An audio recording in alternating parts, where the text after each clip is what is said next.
Uncle গেটখন খুলি দিয়ক আমাৰ এক্সাম আছে সায়েন্সৰ এক্সাম দিবলৈ আহিছো ভণ্টি আজি তোমালোকৰ পৰীক্ষা নহয় কেনসেল হ'ল বোলে 1 year later. আঙ্কেল আজি হ'ব নেকি এক্সামটো 3 years later. দাদা এই পৰীক্ষাটো যে পিছুৱাইছিল আকৌ কেতিয়া হ'ব গম পাইছে নেকি বাৰু পৰীক্ষা নহয় কেনসেল হ'ল বোলে 8 years later. দাদা এই পৰীক্ষাটো যে পিছুৱাইছিল আকৌ কেতিয়া হ'ব গম পাইছে নেকি 15 years later.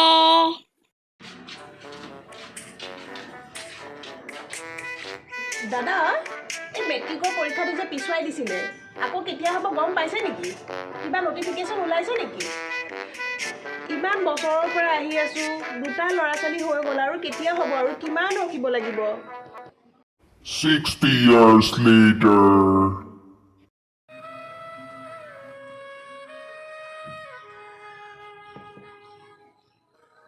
Uncle, Daddy exam কেতিয়া হ'ব? মই কৈছোঁ বাবা এই 2023 চনত যে সায়েন্সৰ এক্সামটো যে পিছুৱাইছিল সেইটো কেতিয়া হ'ব গম পাওঁ নেকি তহঁতে আলোচনা এটা আজিকালি মেট্ৰিক পৰীক্ষাবোৰ নোহোৱা হ'ল নহয় মেট্ৰিক পৰীক্ষাবোৰ উঠাই দিয়া গ'ল